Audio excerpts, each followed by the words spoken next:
নমস্কার বন্ধুরা, বন্যার ফুড স্টোরিতে সকলকেই স্বাগত। আজ আমি বানাতে চলেছি পটল আলুর তরকারি।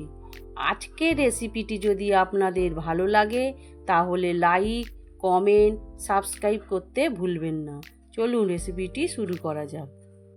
এই রেসিপিটি বানানোর জন্য প্রথমে আমি পটলের খোসা ছাড়িয়ে নিয়েছি। খোসাগুলো পুরো ছাড়িয়ে দেবেন না, আমি যেভাবে খোসা ছাড়িয়ে রেখেছি সেইভাবেই খোসা ছাড়াবেন আর অর্ধেক করে কেটে নেবেন। তারপর পটলগুলোকে সর্ষের তেলে হলুদ দিয়ে ভেজে নেবেন। যতক্ষণ পটল ভাজা হচ্ছে ততক্ষণ আমি আলুগুলো কেটে নিচ্ছি। আলুগুলো একটু ছোট ছোট করে কাটার চেষ্টা করবেন, আমি যেভাবে কেটে নিচ্ছি।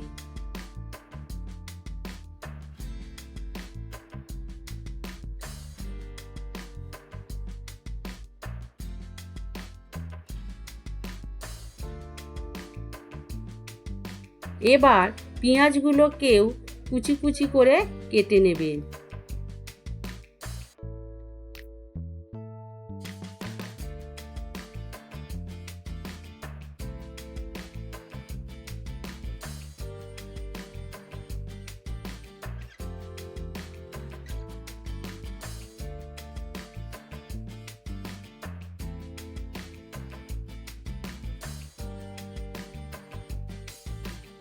একইভাবে আমি কাঁচা লঙ্কাগুলোকে কুচি কুচি করে কেটে নিচ্ছি। দেখুন, এদিকে পটল ভাজা হয়ে গেছে। এবার একটি পাত্রে তুলে নেব।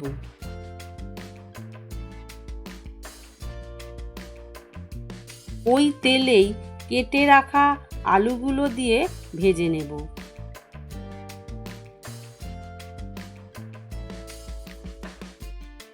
দেখুন, আলুগুলো ভাজা হয়ে গেছে, একটি পাত্রে তুলে নেব।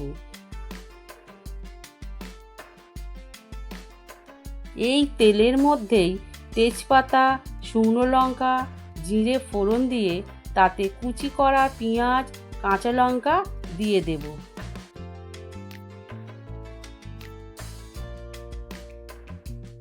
এই পেঁয়াজ, কাঁচা লঙ্কা একটু ভেজে নিয়ে তাতে আদা রসুন বাটা ও টমেটো পিউরি, 1 চামচ হলুদ গুঁড়ো, 1 চামচ লঙ্কা গুঁড়ো, 1 চামচ ধনে জিরে গুঁড়ো, স্বাদ মতো নুন দিয়ে কষিয়ে নেব। এতে দিয়ে দেব সামান্য জল।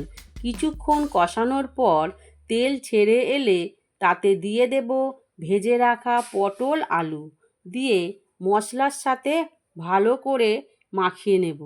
মাখানো হয়ে গেলে দেব কালো ও সাদা সর্ষে বাটা।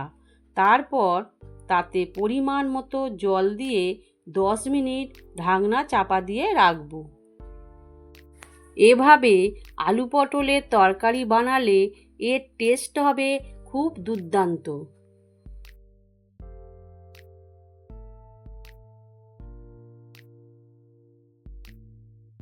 দশ মিনিট পর ঢাকনা খুলে একটু চিনি আর ধনেপাতা ছড়িয়ে দিলেই রেডি আজকের রেসিপি পটল আলুর তরকারি।